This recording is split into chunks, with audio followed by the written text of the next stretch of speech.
Hello, good morning बेटा। कैसे आप सब? आई होप अच्छे होंगे। And now we are continuing with the first chapter 1। और इसके अंदर हमने एनसीईआरटी के जितने भी क्वेश्चंस थे in text, exercise and NCERT exemplar, ये आपने फेयर कॉपी में कर लिए होंगे। एनसीईआरटी क्वेश्चन बहुत इंपॉर्टेंट होते हैं एग्जाम पॉइंट ऑफ व्यू से। ओके। और कल किसी बच्चे का मैसेज आया था कि उसके पास बुक नहीं है, तो आगे से मैं जितने भी क्वेश्चंस करवाएंगे हम उनकी जो फोटो है वो ग्रुप में सेंड कर दिया करेंगे। अगर किसी के पास बुक नहीं है तो आप वहां से उनको देख सकते। ओके, चलिए अभी हम स्टार्ट करते हैं। और अगर किसी बच्चे को कोई और भी प्रॉब्लम है बेटा रिगार्डिंग बुक्स और एनीथिंग इन 10th केमिस्ट्री, तो आप मुझे बता सकते हैं, बात कर सकते हैं। शॉर्ट आंसर टाइप क्वेश्चन हम स्टडी करेंगे। तो इसके अंदर फर्स्ट क्वेश्चन है आपका बेटा, it starting with question number 19। Number 19 से ही शुरू हो रहा है। देखिए बेटा, फर्स्ट क्वेश्चन कहता है right the balanced chemical equation for the following reaction and identify the type of reaction in each case. अब आपको करना क्या है, सबसे पहले इक्वेशन को बैलेंस करना है और उसके बाद टाइप भी बतानी है। कई बार हम क्या करते हैं ना बेटा, फाइनल एग्जाम में भी ऐसा होता है, अक्सर करते हैं कि बच्चे एक क्वेश्चन का हाफ पोर्शन पढ़ा और क्वेश्चन अटेम्प्ट करके चले गए और पीछे का पढ़ाएंगे। अब इसमें दो चीजें पूछी आपसे, type of reaction and balance the equation. Okay, और इक्वेशंस इसने वर्ड्स में दे रखी है, आपको सिंबल में कन्वर्ट करना है और फिर बैलेंस करनी है। Number 1, nitrogen gas is treated with hydrogen gas. तो नाइट्रोजन गैस बोला है ना इसने clearly, N2 gas is treated with या reacted with hydrogen gas. Okay, in the presence of a catalyst at 773 kelvin. तो कैटलिस्ट क्या है इसमें रिएक्शन में? कैटलिस्ट है आयरन मोलिब्डेनम। हमने लिख दिया, नहीं दे रखा तो कोई बात नहीं। 773 केल्विन जो है वो आपका क्या रहेगा temperature to form ammonia gas. अब अमोनिया गैस क्या हो जाएगी? NH3 और यहाँ पे हम लगा देंगे G। तो ये इक्वेशन बना ली हमने। ठीक है, टाइप भी बताएंगे, पहले हम इसको बैलेंस कर लेते हैं। तो देखो, इधर हाइड्रोजन 3 है, इधर नाइट्रोजन 2 है, इधर हाइड्रोजन जो आपके पास कितने हैं? 2। तो इधर 2 नाइट्रोजन, इधर 1 है, तो सबसे पहले आप इसको ट्वाइस कर दीजिए, नाइट्रोजन बैलेंस हो गए। अब 3 2 जा 6 क्या हो गया? हाइड्रोजन हाइड्रोजन अभी 2 ही है, तो आपने इधर भी क्या लगा दिया, तो अब सब बराबर है, नाइट्रोजन 2 हाइड्रोजन 6 बराबर है। ओके, तो बैलेंस तो कर दी। टाइप ऑफ रिएक्शन क्या है? Nitrogen combines with hydrogen to form ammonia, so this reaction is an combination. Reaction का टाइप है कॉम्बिनेशन। बी देखिए, sodium hydroxide solution is treated with acetic acid. अब सोडियम हाइड्रोक्साइड इज NaOH, इसका solution aqueous is treated with acetic acid. तो मैंने आपको 2 videos पहले बताया था कि कुछ कुछ कॉमन नाम है जिनको बेटा आप अच्छे से याद कर लीजिए। ठीक है, तो उसमें था एसिटिक एसिड CH3COOH, और ये रूम टेम्परेचर पे लिक्विड होता है, एक कलरलेस लिक्विड होता है। ठीक है, तो NaOH एक्वस प्लस में CH3COH हमने लिक्विड ले लिया और रिएक्शन कह रहा है कि टू फॉर्म सोडियम एसिटेट। तो सोडियम एसिटेट क्या होता है बेटा? CH3COONA, और बाहर क्या निकल जाएगा? Sodium acetate then and water, और इसने लिख दिया सिर्फ वाटर। ठीक है, this reaction is an example of neutralization reaction. ये आपका एसिड है, ये आपका बेस है, आपने बना लिया सॉल्ट और प्लस में बाहर क्या निकल गया बेटा? That is water. पानी जो निकलेगा वो लिक्विड स्टेट में होगा और आपका सोडियम एसिटेट किस में होगा बेटा? एक्वस कंडीशन में। ठीक है, so sodium hydroxide react with acetic acid to form sodium acetate and water. सबसे पहले रिएक्शन को बैलेंस करते हैं। ओके, चलिए चेक करिए।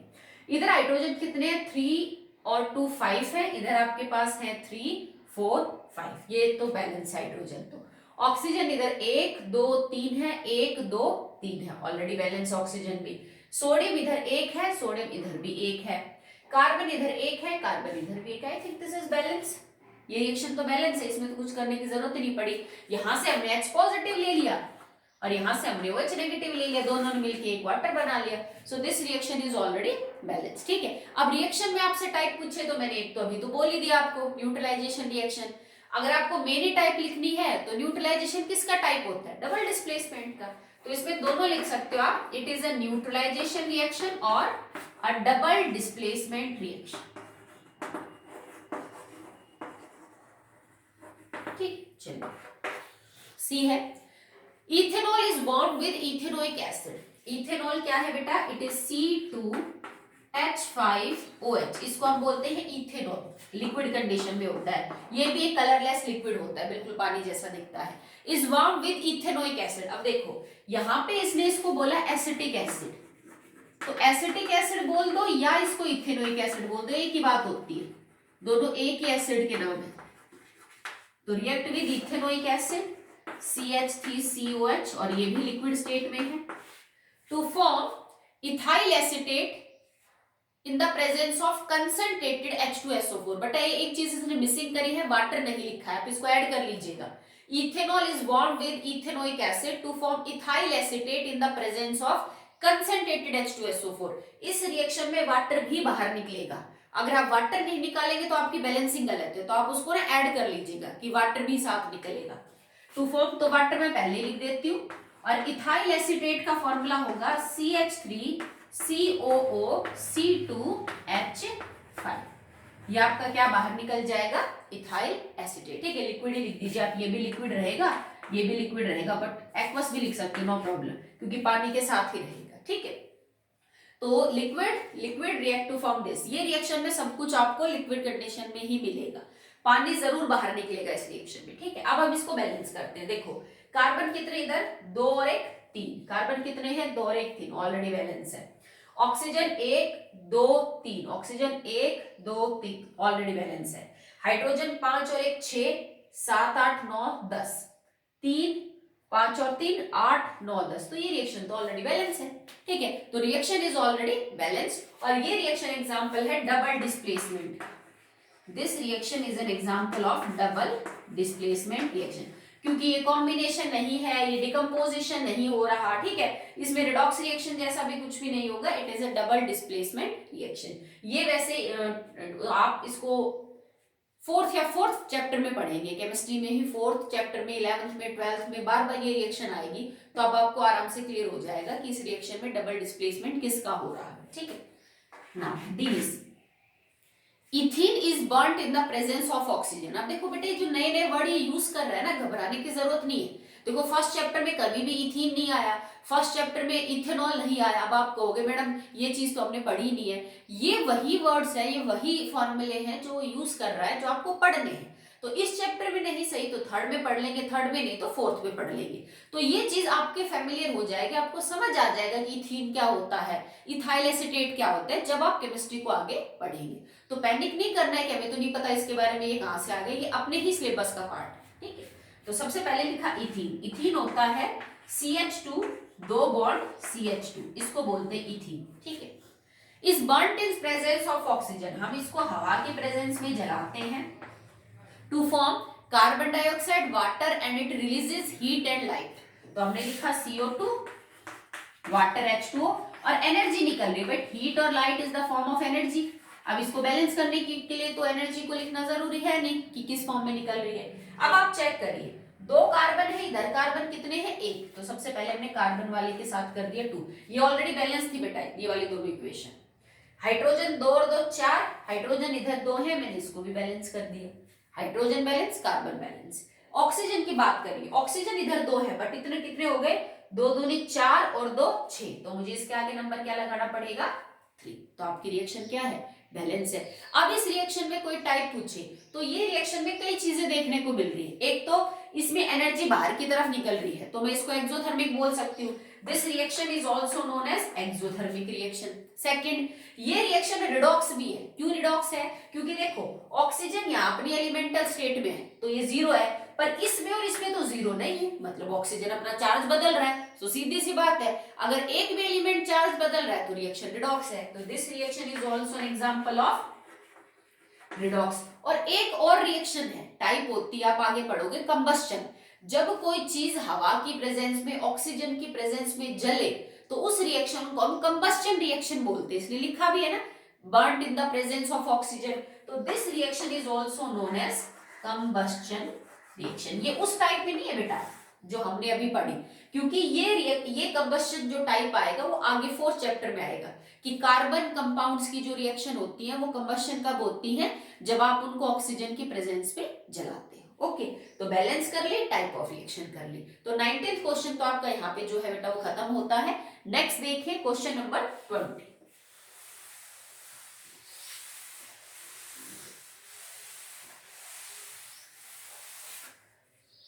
Question number 20 is write the balanced chemical equation for the following reaction and identify the type of reaction in each case। Same चीज है, तो 20 में भी आपको बैलेंस करनी है और टाइप बताना है। एक स्टार्ट करते हैं थर्माइट रिएक्शन। देखो अब ये रिएक्शन का जो ना नाम है ना उसी से आपको पता चल जाना चाहिए, थर्माइट, मैंने आपको लिखवाया भी था। थर्माइट रिएक्शन एक वो रिएक्शन है जिसके अंदर हम ऑन द स्पॉट वेल्डिंग में इसको यूज करते हैं। अगर आपको कोई बहुत ही बड़ी मशीनरी है, आयरन की, रेलवे ट्रैक है, उसको आप शॉप पे नहीं ले जा सकते, तो हम उसको वहीं पे ही वेल्ड करते हैं, तो वहां पे इस रिएक्शन को हम यूज करते हैं। तो ये क्या कहता है, iron third oxide, it means भाई आयरन थर्ड ऑक्साइड का क्या मतलब होगा कि आयरन इस ऑक्साइड में +3 ऑक्सीडेशन स्टेट के अंदर है, तो इसका फॉर्मूला क्या बन जाएगा, Fe2O3। इसका मतलब ये फेरिक ऑक्साइड की बात कर रहा है। Okay, react with aluminium to give iron metal and aluminium oxide, Al2O3 and iron बाहर हो जाएगा। ठीक है, अब रिएक्शन के अंदर आपको अगर समझाना ही है कि कौन सी चीज किस में बाहर निकल रही है, तो देखिए ये हमने ले रखा था कि Fe2O3 is in the solid state, aluminium solid state, aluminium ये सॉलिड स्टेट, ये भी सॉलिड स्टेट, इसके आगे आप लिक्विड लिख लीजिए। ठीक है, आयरन के आगे जो है हम लिक्विड लिखेंगे, उसका बहुत बड़ा रीजन है, क्यों, because this reaction is highly exothermic, और इस रिएक्शन में इतनी गर्मी बाहर निकलती है कि वो सॉलिड लोहे को भी किस पे कन्वर्ट कर देती है, किसके अंदर, लिक्विड के अंदर कन्वर्ट कर देती है। ठीक है, अगर आप लोहे के मेल्टिंग पॉइंट की बात करें बेटा, तो it is 1535 degree Celsius, 1535 degree Celsius होता है लोहे का मेल्टिंग पॉइंट। मतलब इस रिएक्शन में निकलने वाली गर्मी इतनी ज्यादा है कि वो इससे ज्यादा टेम्परेचर प्रोवाइड कर सकती है। सोच के देखो 1535 डिग्री सेल्सियस, हमारा जो बॉडी टेम्परेचर है इट इज 37 डिग्री सेल्सियस, हमारे यहाँ जब गर्मी होती है तो मैक्सिमम टेम्परेचर 45-47 डिग्री सेल्सियस, जिसमें हम बाहर भी नहीं निकल सकते। ठीक है, और यहाँ पे टेम्परेचर इस रिएक्शन में कितना टेन हो रहा है, 1535 डिग्री सेल्सियस से भी ज्यादा, तो it is a highly exothermic reaction. और इसी गर्मी से जो आयरन है वो सॉलिड स्टेट में नहीं निकलेगा, किसमें कन्वर्ट हो गया, लिक्विड में। तो आप ये क्वेश्चन भी कह सकते थे कि मैडम ये क्यों कन्वर्ट नहीं हुआ सॉलिड में, बिकॉज इसका जो मेल्टिंग पॉइंट है वो इससे ज्यादा है। सिंपल सी बात है कि जितनी गर्मी निकल रही है उसका मेल्टिंग पॉइंट Al2O3 का उससे ज्यादा है, पर लोहे का नहीं था, तो लोहा क्या हो गया, मेल्ट हो गया। और इस मेल्ट हुए लोहे को आप कहीं भी डाल दो, थोड़ी देर बाद ठंडा होगा तो वो जो जॉइंट है वो आपका हील हो जाएगा। ओके, तो ये रिएक्शन है। अब कह रहा है कि इसको बैलेंस करो, टाइप बताओ, तो टाइप तो आप देखते ही बता दोगे, it is single displacement reaction, single displacement reaction. चलिए बैलेंस कर लेते हैं। आयरन इधर एक है, आयरन इधर दो है, आयरन के आगे लगा दिया 2, एल्यूमिनियम इधर एक है, एल्यूमिनियम इधर 2 है, इसके आगे लगा दिया 2। अब चेक कर लेते हैं, आयरन और एल्यूमिनियम तो बैलेंस है, ऑक्सीजन को बैलेंस करते हैं, ऑक्सीजन इधर 3 है, ऑक्सीजन इधर 3, तो ऑलरेडी आपकी रिएक्शन बैलेंस है। B, magnesium ribbon is bond in an atmosphere of nitrogen gas to form solid nitrogen magnesium nitride. क्या लिख रहा है कि मैग्नीशियम रिबन को, मैग्नीशियम लैब में रिबन के फॉर्म में मिलता है, पतला सा सिल्वर कलर का ribbon. Magnesium is burned in the presence of nitrogen, nitrogen gas है, ऐसे एटमॉस्फेयर में जला रहे जहां पे नाइट्रोजन ज्यादा है, तो मैग्नीशियम नाइट्रोजन के साथ रिएक्ट करेगा टू फॉर्म मैग्नीशियम नाइट्राइड। अगर किसी बच्चे को इस फॉर्मूले में दिक्कत है तो मैंने देखो समझाया भी था आपको, मैग्नीशियम के ऊपर चार्ज +2 और नाइट्राइड में चार्ज -3, नाइट्रोजन पे क्रॉस मल्टीप्लाई कर लो। ठीक है, बन गया। और लिख भी रखा है सॉलिड Mg3N2 बनेगा। अब रिएक्शन क्या होगी, this combines with this, combination. ठीक है, बैलेंस कर लेते हैं, इधर नाइट्रोजन 2 है, इधर नाइट्रोजन 2 है, मैग्नीशियम इधर 1 है, मैग्नीशियम इधर 3 है, तो सिर्फ मैग्नीशियम के आगे क्या लगा दीजिए, नंबर 3। आई होप क्लियर है आपको। ठीक है, नेक्स्ट करिए। Chlorine gas is passed in an aqueous potassium iodide solution. Chlorine gas को पोटेशियम आयोडाइड के सॉल्यूशन में से पास किया है, so chlorine gas Cl2 gas pass through potassium iodide KI aqueous solution. ठीक है, क्या बन रहा है? It will form potassium chloride and solid iodine. It will form potassium chloride aqueous और आयोडीन बन रहा है सॉलिड स्टेट में। I2 is in the solid state. Okay, चलिए रिएक्शन का टाइप तो आपको समझ ही आ गया होगा। क्लोरीन ज्यादा रिएक्टिव है, एक नॉन मेटल, इसने आयोडीन को डिस्प्लेस किया है, थोड़ा कम रिएक्टिव नॉन मेटल है, तो reaction is single displacement. This reaction is an example of single displacement. Balance कर लेते हैं। क्लोरीन इधर 2 है, क्लोरीन इधर 1 है, तो मल्टीप्लाई बाय 2। आयोडीन इधर 1 है, आयोडीन इधर 2 है, मल्टीप्लाई बाय 2। पोटेशियम इधर 2 है, पोटेशियम इधर 2 ही है, तो this reaction is balanced. Okay, चलिए लास्ट करते हैं।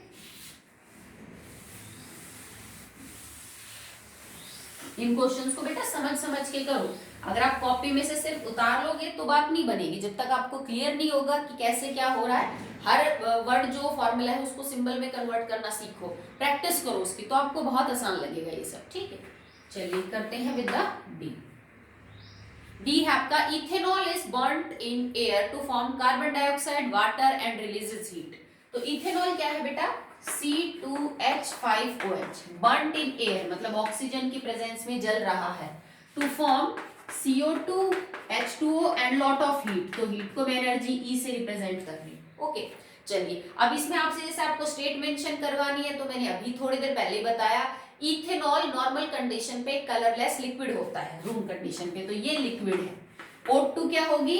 गैस। CO2 क्या होगी? गैस। और क्योंकि रिएक्शन के अंदर बहुत सारी एनर्जी निकल रही है, तो वो जो एनर्जी है, देखो बेटा यहाँ पे ये जो है ना आपको लिक्विड भी लिखा मिल जाएगा, पर इस रिएक्शन के अंदर जो एनर्जी होगी that will convert H2O into the vapour state. आपको कई बुक्स में यहाँ पे गैस भी लिखा मिल जाएगा, पर इस रिएक्शन में जो एनर्जी बाहर निकलेगी वो H2O को किससे? लिक्विड से गैस में कन्वर्ट कर सकती है। ठीक है, जी भी लिखा मिल सकता है, एल बी नो प्रॉब्लम। अब इस रिएक्शन को बैलेंस करते हैं। देखो ऑक्सीजन इधर 2 और 1 3, इधर 2 और 1 3, बैलेंस है। हाइड्रोजन इधर 2 है, इधर 5 और 1 6 है, तो इसका मतलब मेरे को इसको 3 से मल्टीप्लाई करना पड़ेगा। कार्बन इधर 2 है, कार्बन इधर 1 है, तो मेरे को इसको 2 से मल्टीप्लाई करना पड़ेगा। पर ऑक्सीजन अब हमने गलत कर दी शायद, चलो चेक करते हैं।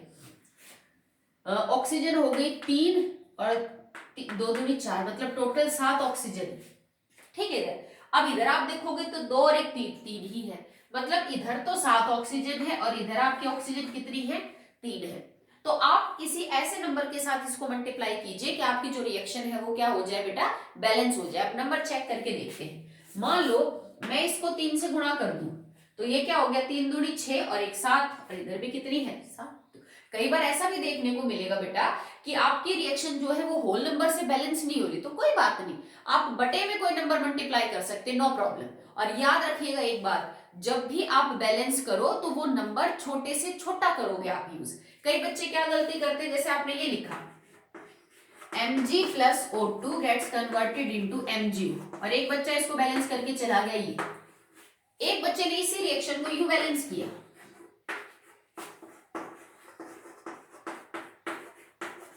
आप चेक करिए दोनों रिएक्शन बैलेंस है कि नहीं। 4 मैग्नीशियम 4 मैग्नीशियम 4 ऑक्सीजन 4 ऑक्सीजन। अब तुम कहोगे मैडम ये रिएक्शन भी बैलेंसिंग से ठीक है और ये भी ठीक है, पर ये ठीक है ये गलत है। क्यों गलत है? क्योंकि जब किसी छोटे नंबर से रिएक्शन बैलेंस होती है तो आप बड़ा नंबर यूज नहीं करोगे। मतलब ये इक्वेशन सबसे सिंपल बैलेंस्ड है, सबसे सिंपल रेशो में। यहां आपने रेशो बड़ा ले रखा है, तो बैलेंसिंग में रेशो शुड बी सिंपल, ये नहीं मानी जाएगी सही। आप इसको चेक कैसे कर सकते हो कि भाई जो मैंने ले रखा है एक्चुअली में वो सिंपल रेशो है कि नहीं है? तो आप एक काम करो, जो भी रिएक्टेंट और प्रोडक्ट के अंदर आपने नंबर लगाए उन सबको ध्यान से देखो, सर्कल कर लो, अंडरलाइन कर लो और चेक करो क्या ये नंबर किसी एक टेबल के अंदर आ रहे हैं, मतलब इनमें कुछ कॉमन है। अब जैसे तुम लिखोगे तुम्हें एक बात समझ में आ जाएगी, भाई 4 2 और 4 तो 2 की टेबल में आते हैं, तो 2 कॉमन ले लो इनमें से। तो 2 को कॉमन लेते ये 2 बन गया, ये 1 बन गया, 2 1, तो मतलब ये रेशो सिंपल है, ये नहीं है। और यही रेशो आपका ऊपर है, भाई यहाँ पे 2 है, यहाँ पे कुछ नहीं तो 1 है, और यहाँ पे 2 है, तो रेशो सिंपल होना चाहिए। अगर आपने बड़ा रेशो लिया तो इसका मतलब बेशक से तुम्हारी रिएक्शन बैलेंस हो वो गलत मानी जाएगी, वो सिंपल रेशो नहीं होगा। तो ध्यान रखोगे इस बात का। चलिए आगे करते हैं।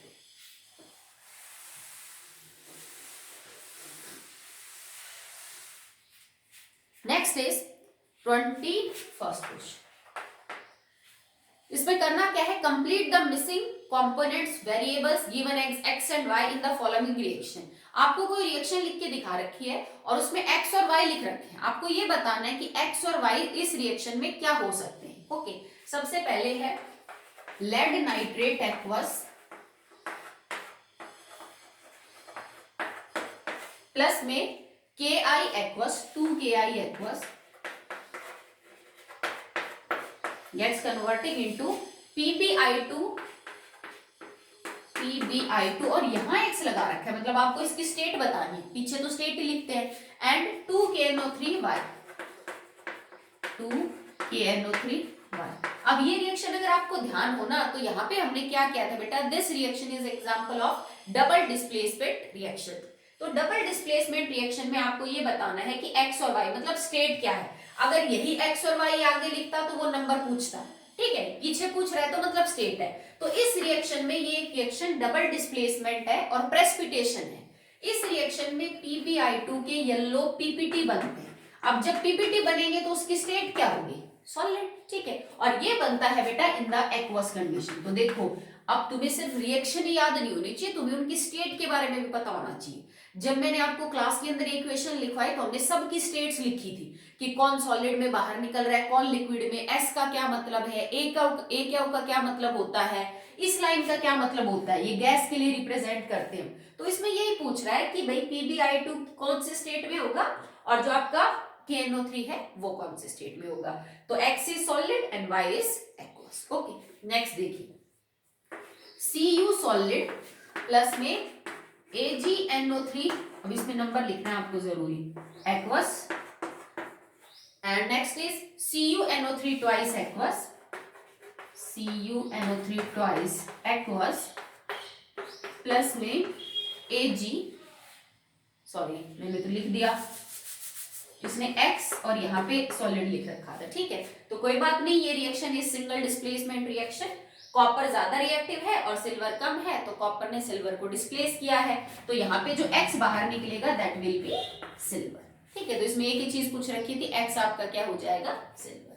थर्ड है zinc plus H2SO4, Zn solid H2SO4 aqueous, it react to form, लिख रखा है आगे ZnSO4X और H2Y, ठीक है, इट इज सिल्वर। ZnSO4X लगा रखा है और उसके बाद H2 के आगे लगा रखा है Y। तो आपको सिर्फ ये बताना है कि जो जिंक सल्फेट निकल रहा है वो किस फॉर्म में बाहर निकलेगा। तो बेटा जिंक सल्फेट निकलेगा एक्वस फॉर्म में, और हाइड्रोजन तो क्या होती है, गैस, ठीक है। तो जिंक सल्फेट एक्वस कंडीशन में बाहर निकलेगा और हाइड्रोजन आपकी क्या है, गैस है, ठीक है। चलिए नेक्स्ट करते हैं।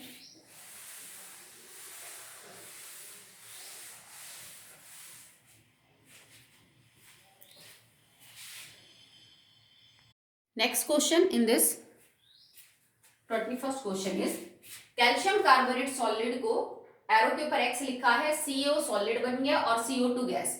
तो ये रिएक्शन बेटा एंडोथर्मिक है, डिकम्पोजिशन बाय हीट। जब आप हीट करेंगे कैल्शियम कार्बोनेट को अबव 1200 केल्विन तब जाके ये रिएक्शन है। तो X यहाँ पे हीट है कि बिना हीट करे आप इस रिएक्शन को नहीं करवा सकते, ठीक है। नेक्स्ट है question number 22, Which among the following changes are exo और एंडोथर्मिक in nature? तो आपको सिर्फ आइडेंटिफाई करना है कि ये प्रोसेस एंडो है कि एक्सो है। Number 1, decomposition of ferrous sulphate. तो फेरस सल्फेट क्या है, FeSO4। इसको डिकम्पोज करोगे तो all decomposition reaction are endothermic. आप इसको हीट करोगे, it will convert into Fe2O3 plus SO2 plus SO3। So decomposition reaction are endothermic. भाई गर्मी दे रहे हो आप, okay. Now dilution of sulphuric acid and dissolution of sodium hydroxide in water. इस चीज को याद रखना, डाइल्यूशन ऑफ एसिड और बेसिस आर एक्सोथर्मिक रिएक्शन। तो H2SO4 को डाइल्यूट करना, सल्फ्यूरिक एसिड को या सोडियम हाइड्रोक्साइड में पानी डालना, ये डाइल्यूशन है एसिड और बेस का, and that will be exothermic reaction. Last one is dissolution of ammonium chloride in water. अगर मैं अमोनियम क्लोराइड NH4Cl को पानी में डालूंगी तो ये रिएक्शन बेटा एंडोथर्मिक है। इसी क्वेश्चन को आपसे यूं पूछ सकता है, जब हमने H2SO4 को डाइल्यूट किया, HCl को डाइल्यूट किया, एसिटिक एसिड को डाइल्यूट किया, NaOH को डाइल्यूट किया, तो बाहर से बीकर या टेस्ट ट्यूब हल्की सी गर्म हो गई पहले के मुकाबले। पर जब तुमने पानी के अंदर, आपने पानी लिया टेस्ट ट्यूब में, उसको टच करके देखा, बाहर से नॉर्मल था, और जब तुमने अमोनियम क्लोराइड डाला तो वो घुलने के बाद टेस्ट ट्यूब बाहर से थोड़ी ठंडी हो गई, तो रिएक्शन कैसी हुई? एंडोथर्मिक। अगर आपको लग रहा है कि आपका बीकर और आपका जो टेस्ट ट्यूब है वो पहले के मुकाबले ठंडा हुआ है, तो रिएक्शन इज एंडोथर्मिक। और अगर वो पहले के मुकाबले गर्म हो रहा है तो दिस, अगर पहले के मुकाबले गर्म हो रहा है आपका बीकर, कंटेनर या फिर test tube, that means the reaction is exothermic. Okay, चलिए नेक्स्ट है question number 23। Identify the reducing agent in the following reaction. तो रिड्यूसिंग एजेंट कौन होते हैं? That help in reduction, that help in reduction, और खुद का क्या करवा लेते हैं? ऑक्सीडेशन। तो आपको ये पता करना है कि ऑक्सीडेशन किसका हो रहा है, जिसका ऑक्सीडेशन होगा वही रिड्यूसिंग एजेंट होगा। सो फर्स्ट इज, अब मैं इसकी बैलेंसिंग वगैरह नहीं लिख रही हूं, वो आप देख लेना। ओके, NO प्लस H2, ये रिएक्शन है, ammonia react with oxygen to form NO and H2। अब देखो इसमें ऑक्सीडेशन किसका हो रहा है? ऑक्सीडेशन देखो, नाइट्रोजन के पास पहले हाइड्रोजन था, इसने हाइड्रोजन को तो लॉस किया और किसको गेन किया? ऑक्सीजन को। तो इसका मतलब किसका ऑक्सीडेशन हो रहा है? अमोनिया का ऑक्सीडेशन हो रहा है। तो अमोनिया हमारा क्या है? Reducing agent. आप सीधा देखती बता सकते हो, मैंने आपको बहुत एग्जांपल प्रैक्टिस करवाए थे। नेक्स्ट है आपके पास, that is H2O plus F2, it will form HOF plus HF। अब इसमें देखिए आप किसका ऑक्सीडेशन और किसका रिडक्शन हो रहा है। H2, हाइड्रोजन के पास यहाँ पे ऑक्सीजन है, हाइड्रोजन के पास इधर भी ऑक्सीजन है। फ्लोरीन जो था वो पहले बेटा विदाउट ऑक्सीजन था, फ्लोरीन ने अब ऑक्सीजन ले रखा है, ठीक है। देखो आप चेक करो, तो फ्लोरीन इस केस में क्या है? विदाउट ऑक्सीजन है, बट फ्लोरीन ने आगे जाके ऑक्सीडेशन ले ली, ऑक्सीजन ले लिया, तो फ्लोरीन का ऑक्सीडेशन हो रहा है, और एक्चुअली में this is a reducing agent. आप चाहो तो आप इसको चार्ज वाले मेथड से भी कर सकते हो। फ्लोरीन यहाँ पे किस में है बेटा? 0 पे है। इस कंपाउंड में फ्लोरीन -1 है और इस कंपाउंड में फ्लोरीन +1 है। Actually this reaction is a disproportionation type reaction. इसको मैं थोड़ा सा डिटेल में समझाती हूँ। ये जो रिएक्शन है ना बेटा, रिडॉक्स रिएक्शन के अंदर आपने अब तक ये पढ़ा है कि किसी एक एलिमेंट का रिडक्शन होगा और किसी एक का ऑक्सीडेशन। ओके, कई बार ऐसा होता है रिडॉक्स रिएक्शन में कि एक ही एलिमेंट का रिडक्शन और उसी का ऑक्सीडेशन होता है, ठीक है। जब ऐसा हो तो उन रिएक्शंस को बोलते हैं डिस्प्रोपोर्शनेशन रिएक्शन। ये रिडॉक्स रिएक्शन की ही एक टाइप होती है। इसके अंदर same element is getting reduced and oxidized। जब किसी रिएक्शन में उसी एलिमेंट का तो रिडक्शन और उसी का ऑक्सीडेशन होता है तो वो रिडॉक्स की एक स्पेशल टाइप होती है जिसको बोला जाता है डिस्प्रोपोर्शनेशन रिएक्शन। और ये वाली जो रिएक्शन है ना बेटा कि H2O react with F2 to form HOF and HF, इसमें देखो ये सिर्फ इकलौता कंपाउंड है जिसमें फ्लोरीन +1 करता है।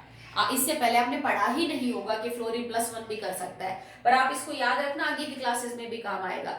इसी कंपाउंड में सिर्फ फ्लोरीन +1 करता है, तो इसमें ये +1 है, इसमें ये -1 है, और फ्लोरीन यहाँ तो 0 है ही। तो देखो एक फ्लोरीन तो कन्वर्ट हो गया 0 से +1 में, और एक फ्लोरीन कन्वर्ट हो गया 0 से -1 में। 0 से +1 होने का मतलब ऑक्सीडेशन है, this is a reducing agent. Okay, और 0 से -1 होने का मतलब इट इज रिडक्शन, और ये क्या है? Oxidizing agent. This is reduction and oxidizing agent. तो क्योंकि इसने सिर्फ रिड्यूसिंग एजेंट पूछा था तो हमने फ्लोरीन का नाम लिख दिया, पर अगर ये ऑक्सीडाइजिंग एजेंट पूछता तो भी हम किसका लिखते? फ्लोरीन का, क्योंकि बाकी तो किसी का चार्ज ही नहीं बदल रहा। क्यों नहीं बदल रहा? क्योंकि हाइड्रोजन यहाँ भी +1 है, ऑक्सीजन यहाँ भी -2 है, हाइड्रोजन यहाँ भी +1 है और ऑक्सीजन यहाँ भी -1 है। तो इसमें सिर्फ फ्लोरीन है जो अपना चार्ज बदल रहा है, वही ऑक्सीडाइज वही reduce, that's why disproportionation reaction. Next है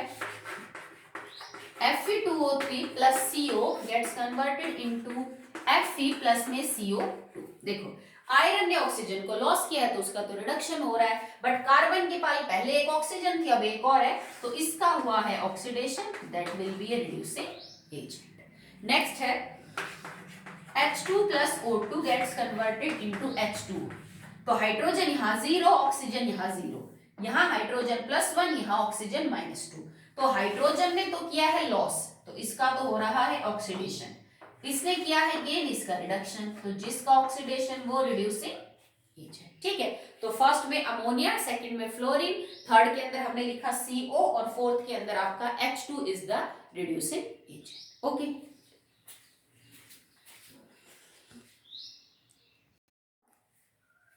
द 24th क्वेश्चन, और इसके अंदर आपको बताना क्या है, ऑक्सीडाइजिंग एजेंट या ऑक्सीडेंट। लास्ट वाले क्वेश्चन में हमने रिड्यूसिंग एजेंट का पता लगाया, इसमें हम ऑक्सीडाइजिंग एजेंट का। ऑक्सीडाइजिंग एजेंट वो होते हैं जो इटसेल्फ अपना क्या करते हैं, रिडक्शन। तो आपको इसमें ये पता करना है कि जो रिडक्शन है वो किसका हो रहा है। ओके चलिए देखिए, Pb3O4 PbCl2Cl2 और H2O में कन्वर्ट हो गया। पहले इसके पास ऑक्सीजन थी, आगे जाके लेड के पास ऑक्सीजन नहीं है, मतलब इसने लॉस ऑफ ऑक्सीजन किया, loss of oxygen is reduction. तो ये आपका ऑक्सीडाइजिंग एजेंट है क्योंकि ये खुद का क्या करवा रहा है, reduction. Mg plus O2 MgO, magnesium 0, oxygen 0, Mg+2, oxygen -2। Magnesium का तो हुआ ऑक्सीडेशन, बट O2 ने अपना क्या किया है, रिडक्शन। तो जो रिडक्शन करेंगे that will be oxidizing agent. ठीक है, तो ये आपका है रिडक्शन ऑक्सीडाइजिंग एजेंट। आपके लिए बहुत इजी है क्योंकि आप कर चुके हो, इसके बहुत सारे एग्जांपल हमने कर लिए हैं। CuSO4, कॉपर यहाँ ऑक्सीजन के साथ था, कॉपर ने ऑक्सीजन दे दी तो कॉपर का हो रहा है reduction and it is an oxidizing agent. Zinc का तो ऑक्सीडेशन हुआ क्योंकि उसने तो ऑक्सीजन ली है। हमें ऑक्सीडाइजिंग एजेंट मतलब जिनका रिडक्शन हो रहा है उनको बताना है। V2O5, वेनेडियम के पास यहाँ पे ऑक्सीजन थी, this compound is vanadium pentoxide, 5 oxygen है ना, उसके बाद इसने अपनी ऑक्सीजन दे दी, कैल्शियम ने ले ली, तो वेनेडियम पेंटाऑक्साइड का तो हो गया रिडक्शन, ये ऑक्सीडाइजिंग एजेंट है, इसका हुआ है ऑक्सीडेशन। आयरन अकेला था, बाद में आयरन ने ऑक्सीजन ले ली तो आयरन का तो ऑक्सीडेशन हुआ, तो रिडक्शन किसका हुआ, H2O का, हाइड्रोजन ने अपनी ऑक्सीजन दे दी तो H2O का रिडक्शन हुआ है, this is a oxidizing agent. Copper पहले ऑक्सीजन के साथ था, बाद में उसने ऑक्सीजन दे दी, loss of oxygen is reduction. ठीक है, तो इसका हुआ है रिडक्शन और ये क्या है, ऑक्सीडाइजिंग एजेंट। ओके, अब देखो बेटा, क्वेश्चन नंबर 24 तक मैंने आपको करवा दिए हैं, मतलब 19, 20, 21, 22, 23, 24 6 क्वेश्चंस मैंने आपको करवाए। आप अपने फेयर कॉपी में बिल्कुल इनको सॉल्व करेंगे, पहले क्वेश्चन लिखेंगे देन आंसर लिखेंगे। इसके बाद 2 क्वेश्चन एक ही लिख लीजिए, चलो आप एक क्वेश्चन आप एज एन होमवर्क करके लाओगे and that will B question number 25, क्योंकि आसान है, मुश्किल नहीं है। इसमें करना क्या है, right the balance chemical equation for the following reaction. इसने आपको वर्ड इक्वेशन बता रखी है, आपको इसको सिंपल इक्वेशन में कन्वर्ट करना है, तो इसमें 3 ही पॉइंट है। तो क्वेश्चन नंबर 25 आप एज एन होमवर्क अपने घर से करेंगे, और अगर डाउट आती है तो आप मेरे को बता सकते हैं कि मैडम इस कंपाउंड का फॉर्मूला वगैरह हमें समझ नहीं आया, तो आप पूछ लेना। Okay, that all for the